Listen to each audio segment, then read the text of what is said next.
They didn't know the person pulling the tea is the decision maker. They didn't know that.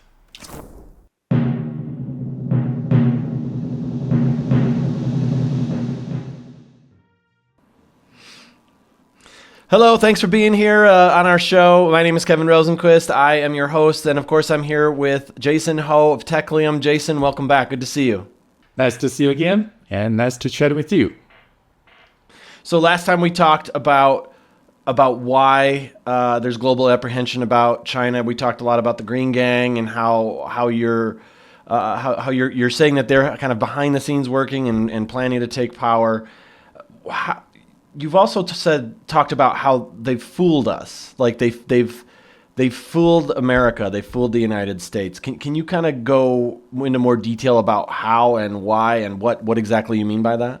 And just the last month, we had an event in South Korea, and in the trip, and one of our consultant who has been working and associated with some CIA analysis work in the past. And he has mentioned about his encounter with Chinese PLA, People's Liberation Army, the Chinese generals. And he talked about how he met the two-star generals in one meeting and discussed very important and the defense and operations and in China. Back in the 1990s, China and the US was in honeymoon. So, and that's his work and job in the past, and to talk to the Chinese people, Chinese and Liberation Army, the PLA people in charge of the weapon development. So when I heard the story, I was so curious because he is very happy he met a two-star general. And myself, and the same reason. And the 1990s, because US, China in honeymoon, I was the lead designer for F-35. Also, my father's teacher, Zhou Enlai, and he was a Chinese nationalist, but later on he switched to the communist, becoming the number 2 in Chinese Communist Party. And also my last name, and fortunately, also it's a good thing, I'm the descendant of China's first queen 5,000 years ago. It's a certified. Wow. So I didn't know that. And that's the reason. And some American friend asked me to be consultant to the Chinese president Jiang Zemin, and also to be the consultant and to the Chinese Academy of Science. That's my encounter in the past. So I've learned about the PLA, about the Chinese army. And probably I was few one, and I was the very few, and I have met so many Chinese leaders in the past. And first, I don't underestimate the Chinese military power. I don't underestimate Chinese and communist ability. And maybe people might say they are evil, they are bad. Some truth of it, but also we cannot ignore they are very capable people. But when I heard the story from my friends and who work with CIA talk about the star general, they cannot stop laughing because China has a fake ranking system to fool the world. China, all military officers, their ranking is a show. 4-star general, 3-star general, 2-star general, they are not in control. They are just in show. The people really who in control, the people with no ranking, no position. So when Americans have a delegate meeting with Chinese Communist Party, I still want to laugh because every time I see the American have a delegates meeting with China and always have most important people sitting in the middle, you have by the ranking, you see the other side. But I noticed American, even through the intelligence agents, they think they're so smart, they know everything around the world. They didn't notice in some very important meeting, they didn't know the person pulling the tea is decision maker. They didn't know that. And so when the Chinese delegate left, and the person looks like couldn't speak English, couldn't understand English, and serving the tea for those American delegates. They are so happy. They talk. Actually, they revealed all the important messages, not the secrets, but the important messages to the Chinese communists. That's how China fooled the world.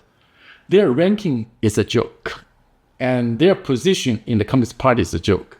So people always wondering, we heard the story, and Xi Jinping removed this general, removed that important person, put that in jail.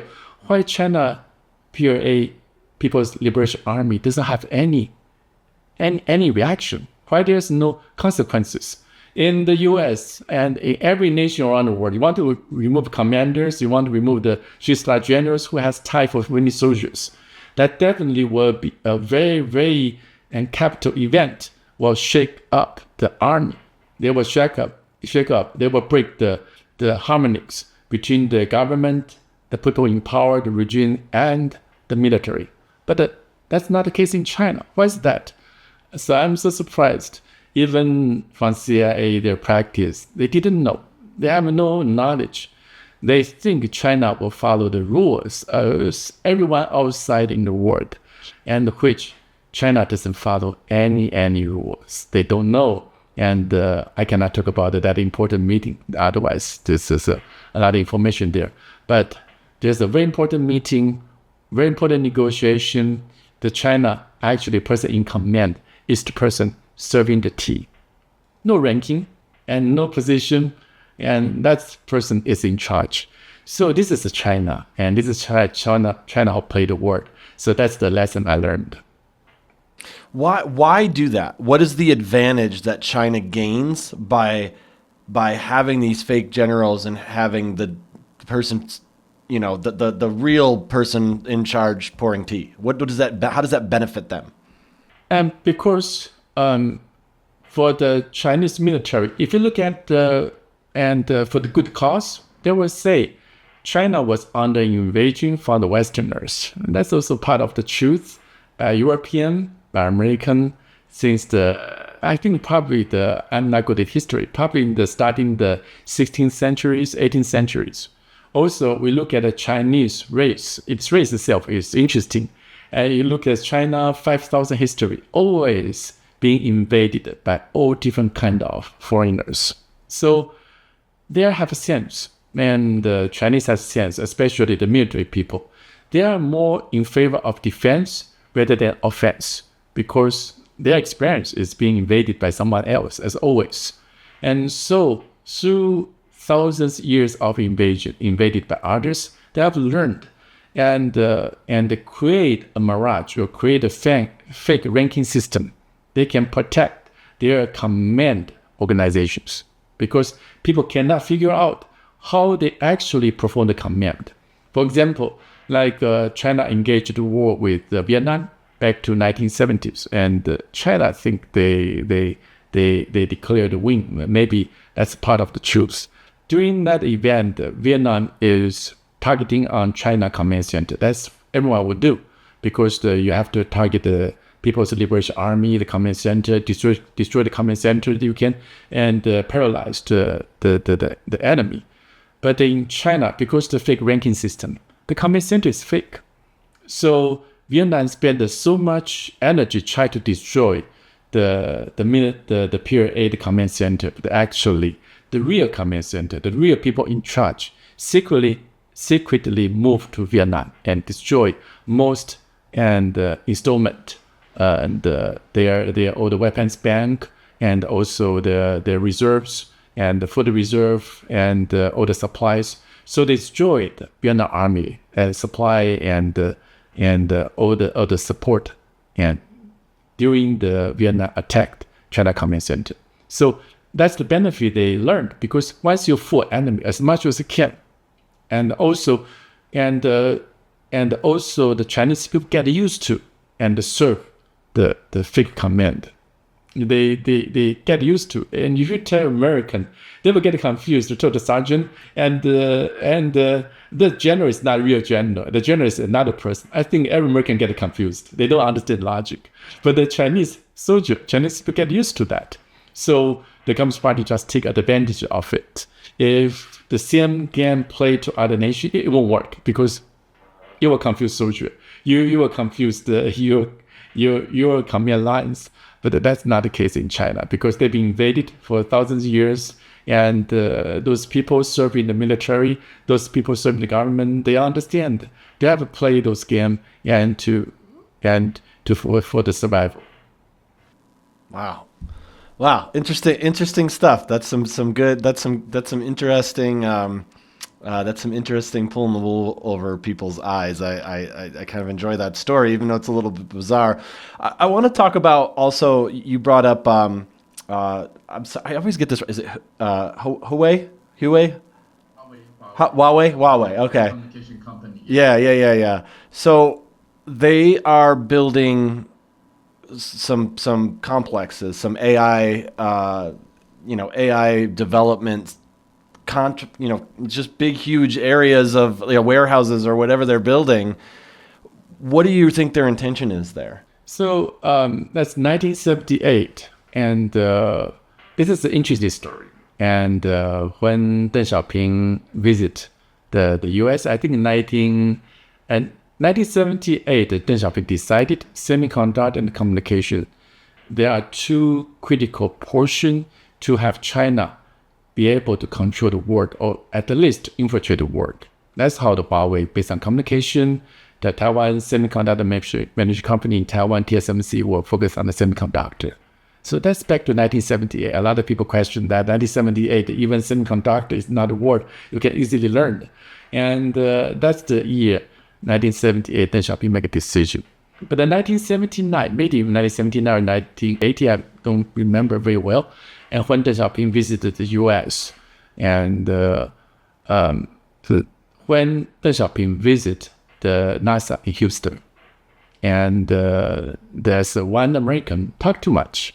She talked to Deng Xiaoping. You see, NASA is a so expensive facility. We have all the best equipment and almost a limited budget because NASA is a very important tool for the success of election. That word triggered Deng Xiaoping. He realized, well, NASA can affect election. Why we don't control the election of the world?